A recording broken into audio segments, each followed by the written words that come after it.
Dmitri! Vamos pegar os mencheviques hoje!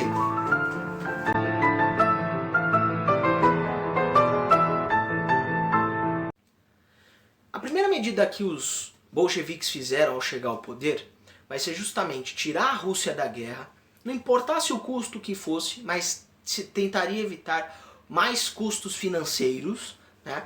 E os russos cedem parte de seus territórios para os alemães para se livrar da guerra, para sair da guerra.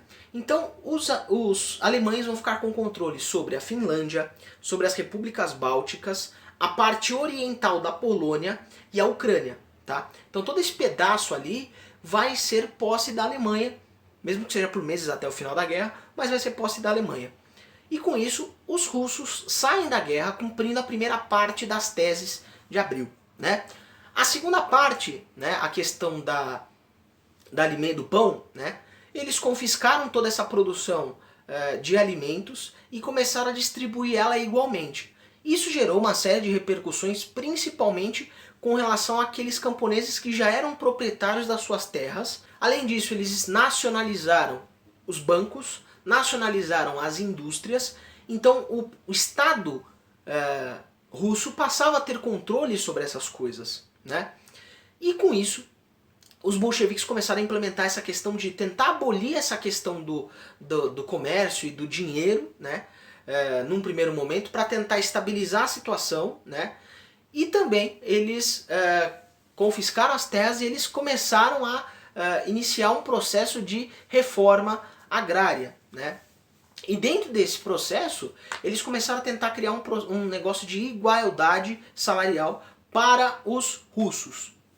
Então essas mudanças todas que foram acontecendo estão baseadas nos princípios das teses publicadas em abril de 1917. Com todo esse cenário que estava rolando aí na Rússia, parte da oposição a todas essas mudanças, os monarquistas que ainda queriam a restauração da monarquia, né, mal eles sabiam que o czar e a sua família tinham sido brutalmente executados, né, e ninguém tinha notícias deles, até onde todo mundo sabia eles estavam presos ainda. Eles queriam a restauração então da monarquia. Eles queriam também acabar com essa história de nacionalização, banco para esses loucos, né? E restaurar as terras para os nobres, né? Restaurar as indústrias para os donos e devolver o capital para os donos que tinham investido naqueles empreendimentos. E o que acontece? Eles vão começar a se mobilizar. E ao mesmo tempo, o cenário internacional, a guerra já estava acabando, a Primeira Guerra Mundial. E os países começaram a ver essa revolução como um problema, né? Bem semelhante ao processo que aconteceu lá na França no século XVIII, que os países vizinhos começaram a ver a França como sendo um problema. Se as ideias que estão na França se espalharem, ou no caso de que a gente está trabalhando hoje, se as ideias do bolchevismo, as ideias do socialismo se espalharem, a gente está lascado. Né? Então o que acontece? Eles vão se unir aos que conseguiram escapar e vão fazer uma coligação militar entre vários países capitalistas, entre eles Estados Unidos, Inglaterra, França, Japão e alguns outros países, mas esses são os principais porque eles já estavam mobilizados por conta da guerra, certo? Vendo essa movimentação toda, né, a estrutura do Estado bolchevique estava organizada em quem cuidava dos assuntos externos, né, e ficava de olho nesse cenário todo era o Trotsky, né? E quem cuidava da mobilização interna e cuidava também da papelada, da burocracia e de monitorar justamente essa galera que se opunha a essas medidas um tanto temerárias, vai ser o Stalin, tá?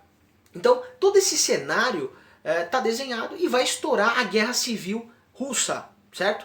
Os bolcheviques então eles instalam o processo do comunismo de guerra que já estava acontecendo, só que eles vão dar esse nome para esse processo, e eles vão entrar em uma guerra que vão ser os brancos, que vai ser todo esse pessoal, os nacionalistas, os monarquistas, os mencheviques e os liberais, e as forças estrangeiras, e do outro lado você tinha o recém-criado Exército Vermelho pelo Trotsky e as forças dos trabalhadores urbanos, dos camponeses, dos militares e de todo aquele pessoal que apoiava a Revolução Socialista e que apoiava essa mudança dentro da Rússia. Uma das formas que foi encontrada para justamente alinhar os valores dos bolcheviques para incentivar também a participação e a mobilização na guerra, eles falaram que era a questão da guerra revolucionária. Né? Essa era a guerra que deveria ser lutada, diferente da guerra imperialista que eles condenaram, que foi a Primeira Guerra. Né?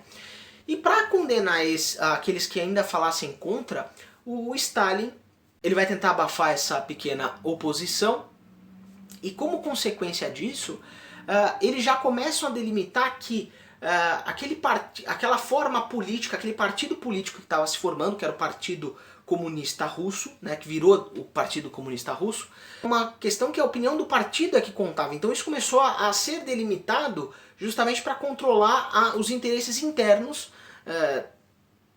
na Guerra Civil. Tá? A Guerra Civil vai durar de 1918 a 1921. Tá? Dentro desse processo, os países e todas as forças ligadas ao Exército Branco, né, que era o exército que queria a volta do liberalismo e do capitalismo na Rússia, eles vão se mostrar extremamente cansados. Né? Se você pegar as principais potências que estavam envolvidas no conflito, estavam desde 1914 lutando. Então se você somar essa galera que estava mobilizada, eles estavam mobilizados desde 1914. Né? Então os camaradas eles vão começar a perder um pouco essa mobilização. E por outro lado a propaganda dos bolcheviques para manter a guerra contra o capitalismo, a guerra favorável à instalação do socialismo e de fato a guerra patriótica, a verdadeira guerra, incentivou essa mobilização tão forte e eles conseguiram vencer depois de um período. E com esse processo todo, os países que estavam aliados aos brancos e até as forças do exército branco vão se desmobilizar e vão perder os conflitos que eles estavam envolvidos. Né? Você tem uma vitória do exército vermelho e uma vitória dos bolcheviques. Né? E o que os países que estavam envolvidos ali na guerra decidiram fazer? Olha, a gente não conseguiu ganhar pela força da marra, na força da porrada, vamos fazer o seguinte, vamos isolar. Né? Vamos isolar a Rússia, vamos fazer um cordão sanitário, a bola é nossa, a gente brinca a hora que a gente quer, a gente deixa a Rússia lá. E o Lenin, então, a partir desse momento, ele assume o poder já num cenário de pós-conflito. E a gente no próximo vídeo vai continuar falando um pouquinho aí de como é que foi esse cenário aí pós-guerra civil, tá bom? Dúvidas e desafios? Chama a Clio.